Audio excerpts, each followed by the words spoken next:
Sir ఈ Ahmedabad air India flight క్రాష్‌కి సంబంధించి ఒక ఇంట్రెస్టింగ్ న్యూస్ ఇప్పుడు చక్కర్లు కొడుతుంది సార్. అదేంటంటే ఈ ఫ్లైట్ క్రాష్‌కి సంబంధించి దీనిపైనే ఒక సినిమా తీయబోతున్నారు అని చెప్పేసి వార్త వైరల్ అవుతుంది. అది కూడా రాజమౌళి గారు and Hollywood director Stephen Spielberg వీళ్ళ కాంబినేషన్‌లోనే ఈ సినిమా హాలీవుడ్ రేంజ్‌లో రాబోతుందని కూడా చెప్తున్నారు. సో, అందుకు రిజిస్ట్రేషన్ కూడా 11A టైటిల్‌తో కూడా రిజిస్ట్రేషన్ చేయించారని కూడా చెప్తున్నారు. అసలు మరి నిజంగా ఈ మూవీ రాబోతుందా? లేకుంటే ఓన్లీ సోషల్ మీడియాలో రూమర్సేనా?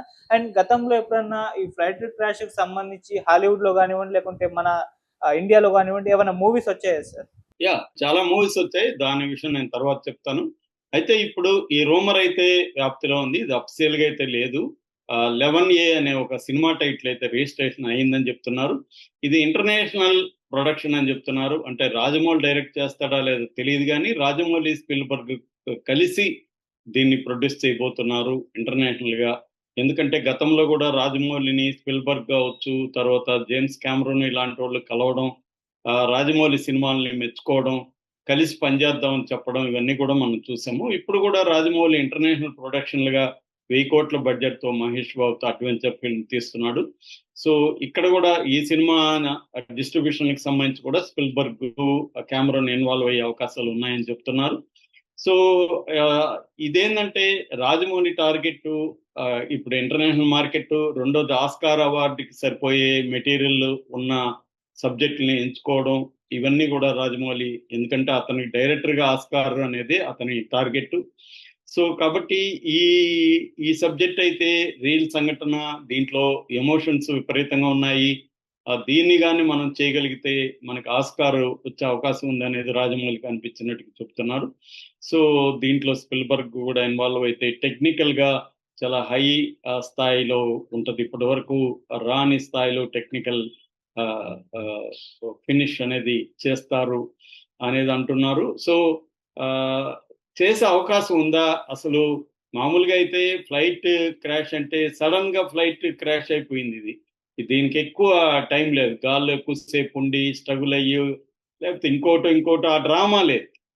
గాల్లోకి ఎగిరింది, 625 ఫీట్‌కెళ్ళింది, కుప్పకూలిపోయింది. ఇదంతా కూడా మొత్తం 59 సెకండ్లలో జరిగిపోయింది. అక్కడ కిందికి దిగే దగ్గర అతనికి కేవలం 5 సెకండ్లు మాత్రమే మాట్లాడడానికి టైము పైలట్‌కి ఉంది.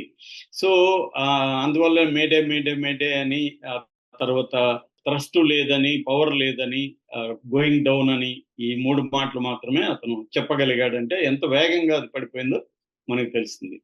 అయితే దీన్ని సినిమాగా మలిచేసేప్పటికి మనకి పర్స్పెక్టివ్ అనేది ఇంపార్టెంట్. అంటే ఏ పర్స్పెక్టివ్ నుంచి సినిమా తీయబోతున్నాం. 'లెవెనీ' అనే టైటిల్ గాని వాస్తవమైతే బతికిన అతని పర్స్పెక్టివ్ నుంచి తీసే అవకాశం ఉంది. అంటే ఇతను దీంట్లో గూడా మళ్ళీ మామూలుగా మనవాళ్ళు ఏం జేస్తారు, రాజమౌళి గాని ఎవరైనా రియాలిటీకి ఫిక్షన్‌ని యాడ్ జేస్తారు. సో, రాజమౌళి ఇప్పుడు అటు ఇద్దరు బతికి వేరే వేరే పీరియడ్‌లో ఉండే కొమరం భీమాలు, సీతారామన్ కలిపి ఒకే పీరియడ్‌లో ఉన్నట్టు, వాళ్ళ మధ్య అన్నదమ్ముల అనుబంధం ఉన్నట్టు కలిపి తీసేసాడు గదా! హిస్టారిక్ ఫాంటసీ అంటారు దాన్ని. అలాగా రాజమౌళి కూడా దీన్ని రియల్ సంఘటన బేస్ చేసుకొని ఈ వ్యక్తి నుంచి తీయొచ్చు. అసలు ఈ వ్యక్తి నిజంగా 11A సీట్‌లో ఉన్నాడా? తన బదులు ఇంకొకడిని పెట్టి తను చనిపోయినట్టు క్రియేట్ చేసి ఇతనే ఫ్లైట్ క్రాష్ చేసాడా? లేకపోతే ఇతనొక్కడే ఏ గాయాలు లేకుండా ఎలా బతికి విత్ సెల్ ఫోన్‌తో కూడా ఎలా నడుచుకుంటూ వచ్చాడు? ఇటువంటి డౌట్స్ ఆల్రెడీ చాలా మందికున్నాయి. కాబట్టి ఆ యాంగిల్‌లో ఇతను విక్టిమా? లేకపోతే ఇతనే టెర్రరిస్టా? అన్న యాంగిల్‌లో ఈ సినిమా చేయొచ్చు. రెండవది, దీంట్లో అనేక ఇండివిడ్యువల్ స్టోరీస్ ఉన్నాయి. రకరకాల కథలు మనం గూడా కొన్ని చెప్పుకున్నాం. బతికిన ఇతనితో పాటు చనిపోయిన 241 మంది చనిపోయారంటే 241 స్టోరీస్ ఉంటాయి. అందులో టాప్‌గా ఒక 10 స్టోరీస్ తీసుకున్నా గూడా రకరకాల స్టోరీస్ ఉంటాయి. అంటే కొత్తగా పెళ్ళయ్యి భర్తను కలవడానికి వెళ్తున్న భార్య, తండ్రి ఆహ్, చనిపోతే అంత్యక్రియలకొచ్చిన ఈ ఇండియాకొచ్చిన ఒక కొడుకు, తర్వాత ఇద్దరు గే కపుల్, బ్రిటిష్ గే కపుల్ వాళ్ళు సరదాగా ఇండియాకొచ్చి వెళ్తున్నారు. గుడ్ బై ఇండియా అని వీడియో తీశారు. తర్వాత భార్య చనిపోతే ఆమె అస్థికల్ని ఇండియాలో కలపాలని ఆమె చివరి కోరిక. 18 రోజులైంది భార్య చనిపోయి. అస్థికల్ని తీసుకొనొచ్చి ఇండియాలో కలిపి వెళ్తున్న ఒక భర్త. తర్వాత ఒక డాక్టర్ ఫ్యామిలీ, వాళ్ళ భర్త లండన్‌లో ఉన్నాడని తన ఇద్దరు కొడుకులు, కూతురుతో కూడా వెళ్ళే ఫ్యామిలీ. అలాగే ఇనయత్ అలీ అని ఒక మొత్తం ఈద్ పండుగ కోసం ఇండియాకి వచ్చి చేసుకొని వెళ్ళిన ఒక ఫ్యామిలీ, ఇలాగా చాలా కథలు ఉన్నాయన్నమాట. ఈ కథల్లో కనెక్ట్ చేసి కూడా చెప్పొచ్చు. అలాగే ఫ్లైట్ యాక్సిడెంట్ తర్వాత ఏం జరిగింది, మెడికల్ కాలేజీలో మెడికల్ స్టూడెంట్స్ దాదాపు 38 మంది చనిపోయారని ఇప్పటి వరకు చెప్తున్నారు. సో వాళ్ళ పాయింట్ ఆఫ్ వ్యూ నుంచి కూడా దీంట్లో స్టోరీస్ వచ్చే అవకాశం ఉంది. దాంట్లో ఇంకా చాలా మంది గాయపడి ఉన్నారు. సో ఇదొక యాంగిల్ అయితే, దేశభక్తి యాంగిల్, అసలు దీని వెనుక పాకిస్తాన్ కుట్ర ఉందా, టర్కీ సహాయంతో పాకిస్తానే దీన్ని పేల్చేసిందా? ఎందుకంటే దాదాపు 9 ఎయిర్పోర్ట్లలో టర్కీ గ్రౌండింగ్ యాక్టివిటీస్ చేస్తుంది, గ్రౌండ్ సర్వీసెస్ ని అందిస్తుంది. టర్కీకి సంబంధించి సెలబీ అనే కంపెనీ. కాబట్టి వాళ్ళు అనుకుంటే ఈ ఫ్లైట్ లో కాన్ఫిగరేషన్ సెట్టింగ్స్ ని ఈజీగా మార్చేయచ్చు. ఆ కాన్ఫిగరేషన్ సెట్టింగ్స్ ఏమైనా మార్చడం వల్ల ఇది జరిగిందా, ఇది చివరి నిమిషంలో పైలట్ తెలిసిందా, లేకపోతే పైలట్ ఫ్యామిలీని వాళ్ళు కిడ్నాప్ చేసి పైలట్ ని కూడా బెదిరించారా? ఇలాగ అనేక యాంగిల్స్ లో నుంచి కూడా దీన్ని తీసుకెళ్లొచ్చు. అప్పుడు దేశభక్తి కోణం, మన ఆపరేషన్ సింధూరు, ఇవన్నీ కూడా దాంట్లో వస్తాయన్నమాట. ఇలాగా అనేక రకాల యాంగిల్స్ లో నుంచి దీన్ని తీయచ్చు. అట్లాగే చివరి నిమిషంలో వీళ్ళు కోల్పోతుంది అనుకున్నప్పుడు ఆ ప్రయాణికులు ఎవరెవరు ఎలా రియాక్ట్ అయ్యారు, అవన్నీ కూడా వస్తాయన్నమాట. సో ఇలాగ మల్టిపుల్ పర్స్పెక్టివ్స్ లో, మల్టిపుల్ యాంగిల్స్ లో ఈ సినిమా తీసే అవకాశం అయితే ఉంది. అయితే గతంలో తీయలేదా అంటే, ముందుగా హాలీవుడ్ చూస్తే హాలీవుడ్ లో రియల్ సంఘటన బేస్ చేసుకొని వచ్చిన టాప్ సినిమాలు చెప్పాలంటే సల్లీ అనే సినిమా నెంబర్ 1 గా చెప్పుకోవచ్చు. ఇది టామ్ హ్యాంక్స్ యాక్ట్ చేశాడు. ఇది సల్లెన్బర్గ్ అనే ఒక కెప్టెన్ సల్లెన్బర్గ్ అనే ఆయన ఫ్లైట్ కి పక్షి వచ్చి ఢీకొన్నప్పుడు ఫ్లైట్ కూలిపోతుంటే దాన్ని చాలా జాగ్రత్తగా హడ్సన్ రివర్ లోకి తీసుకెళ్లి హడ్సన్ రివర్ లో దాన్ని ల్యాండ్ చేయగలిగాడు. అందులో 155 మందిని ఆయన సేవ్ చేయగలిగాడు.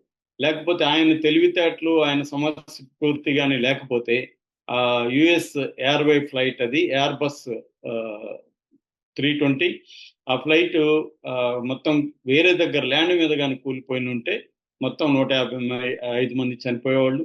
దాన్ని బేస్ చేసుకొని క్లింట్ ఈస్ట్వుడ్ డైరెక్షన్ లో సల్లీ అనే సినిమా వచ్చింది. అట్లాగే యునైటెడ్ 93 అనే సినిమా 2006లో వచ్చిన సినిమా. ఇది 2001లో సెప్టెంబర్ 11న 9/11 అంటారు దాన్ని, అమెరికాలో ట్విన్ టవర్స్ ని కూలగొట్టారు. ఒక యునైటెడ్ ఎయిర్లైన్స్ ఫ్లైట్ అని 93 ఫ్లైట్, ఆ ఫ్లైట్ ని హైజాక్ చేసి ఈ బిల్డింగ్ని కూలగొట్టారు. దాని మీద యునైటెడ్ 93 అనే ఒక సినిమా వచ్చింది. అట్లాగే సొసైటీ ఆఫ్ ద స్నో అని 2023లో వచ్చింది. అంటే ఉరుగ్వేలో ఎయిర్ ఫోర్స్ ఒక ఫ్లైట్ 1972లో పడిపోతుంది. అందులో రగ్బీ టీం ఉంటారు. అది యాండెస్ పర్వతాల్లో పడిపోయినప్పుడు అక్కడ వాళ్ళు ఎలా సర్వైవ్ అయ్యారు, వాళ్ళు అందరూ బతికారు కానీ వాళ్ళకి ఫుడ్ లేదు, విపరీతమైన చలి.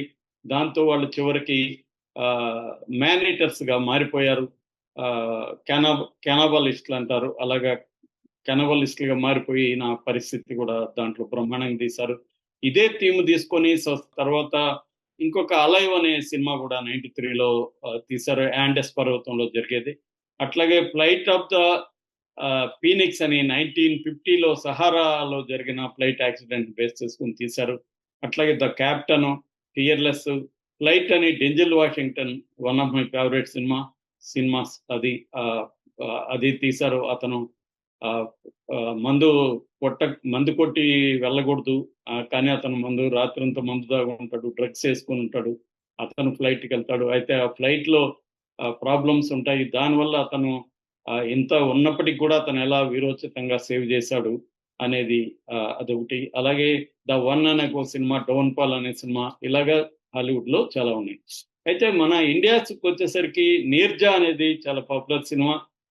అది 1986 సెప్టెంబర్ 5న ప్యాన్ యామ్ ఫ్లైట్ ని పాకిస్తాన్ లో కరాచీలో హైజాక్ చేశారు. దాన్ని బేస్ చేసుకుని అక్కడ నీర్జా బానోత్ అనే ఒక అమ్మాయి మీద బేస్ చేసుకుని ఆ అమ్మాయి ఎలా కాపాడింది అనేది తీశారు. అట్లాగే ఎయిర్ లిఫ్ట్ 2016లో తీశారు.